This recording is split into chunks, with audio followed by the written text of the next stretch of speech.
Good morning, everyone. Today's topic is capsule, and I'm Uma Maheshwari. The contents in this topic are capsule, examples of capsulated bacteria, functions of bacterial capsule, interesting facts about capsule, Streptococcus pneumoniae, capsules cannot be stained easily, and the reason behind it, and the last topic is demonstration of capsule. So capsule is nothing but a layer that is formed around the cell wall. This layer is made up of polysaccharide and it is a well organized layer. This cannot be washed off easily and it is present both in gram positive and gram negative bacteria. So capsule has the composition of 2% polysaccharide. This polysaccharide is often replaced with glycoprotein or polypeptide in some bacteria, and the remaining 98% is composed of only water. This capsule is a tightly packed layer around the boundaries of a bacteria, and since it has 98% of water, it is also hydrophilic. This hydrophilic nature of capsule helps the bacteria to avoid drying and desiccation. This capsule will be usually synthesized in the cytoplasm and it will be secreted outside the cell. This capsule also plays a major role in enclosing several other bacteria. In such a way it forms an aggregation of different microorganisms joining together.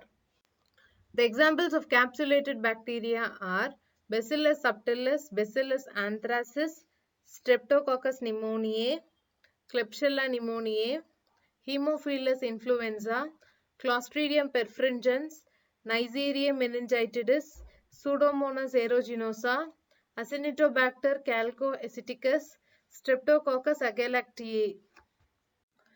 Capsules have several important functions to play. The foremost one is protecting the bacteria from desiccation, that is drying. It protects the bacteria from getting dried. It has 98% of water. This water will be taken up when needed. And point number two is it protects the bacteria from mechanical injury. It acts as a protective layer around the bacterial cell wall. Hence, it can protect the bacteria from mechanical injury. And the third point is it helps the bacteria to attach itself to any surfaces. For example, Streptococcus mutans attach on the surface of your teeth and it can form a capsule which later develops into dental caries. And the fourth one is, and it is antiphagocytic, which means that it can resist the engulfment of phagocytic bacteria. It is observed that these bacteria will escape the mechanism of phagocytosis since it has a slippery nature. Since capsule is slippery in nature, it is able to escape from the phagocytic bacteria from being engulfed. And the fifth one is they prevent the attachment of bacteriophage on the cell surface. You know what is bacteriophage? These bacteriophage are nothing but viruses that attack the bacteria. They enter into the bacteria. They either enter into lytic cycle or isogenic cycle and they multiply their growth and they will kill that bacteria and they will grow. So here this bacteriophage, that will be prevented from entering into the bacterial cell through this capsule. So the next point is sources of nutrition. Capsule acts as a source of nutrition since it has water and polysaccharide that can be taken up by the bacterial cell whenever there is an deficiency of nutrients available to the bacteria. And the next point is that capsules will not take up stains easily. They always show a sort of repulsion to the stain. So what we do is we will not stain the capsulated bacteria, but rather we will stain the background in this case. And the next point is that capsule provides virulence factor. A bacteria which has capsule will always be an virulent type. So it enhances the capacity of bacteria to cause diseases. And the next point is that it maintains the viscosity and inhibits the movement of nutrients from the cell. That means this capsule acts as a barrier, and this barrier will not let any nutrients to move out of the cell. It also maintains the viscosity of the cell. So it makes sure that nothing harm enters the cell and nothing good leaves the cell. The next point is that capsule will reduce the action of complement mediated killing. We have already seen that this capsule will escape from the phagocytic activity of WBC. In the same way, there is also a system of complemented mediated killing. This capsule will also escape from this, and it will not be easily caught up by the immune system of our body, and that's why it has high virulence factor than non-capsulated strains. And the last point is that it protects the bacteria from toxic metabolites like heavy metal ions, free radicals, and hydrophobic toxic materials and detergents. So it is of great help to the bacteria that it fights against these toxic metals and it protects the bacteria well. The next one is interesting facts about capsule. We know that capsule will fight against phagocytosis and it also reduces complement mediated killing. So we need a specific antibody that will fight against this capsule.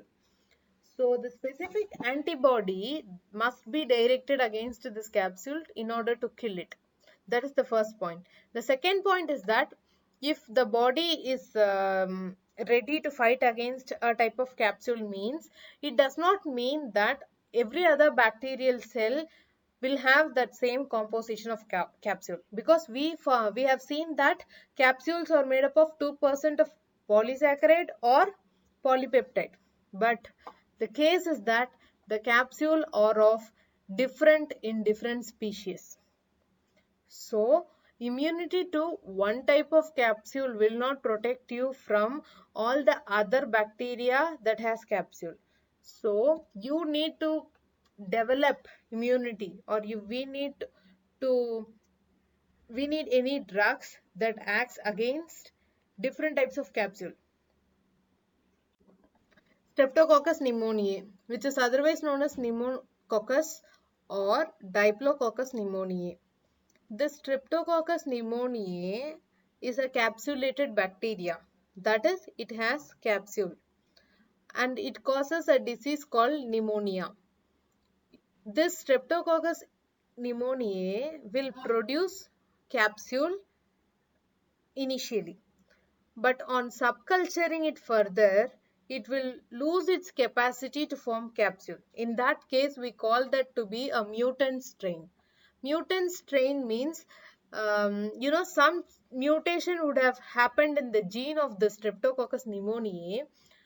That mutation leads to the process in which it has lost its ability to produce capsule.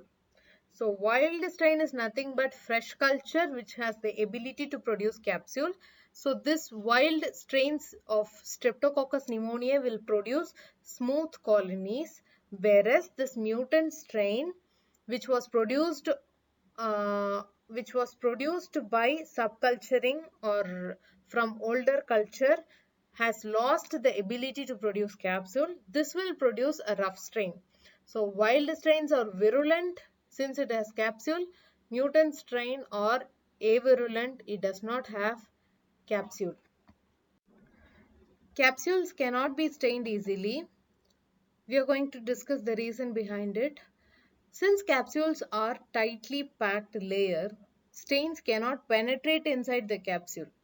So what we are going to do is, we are not going to struggle with the capsule, but we have a good idea.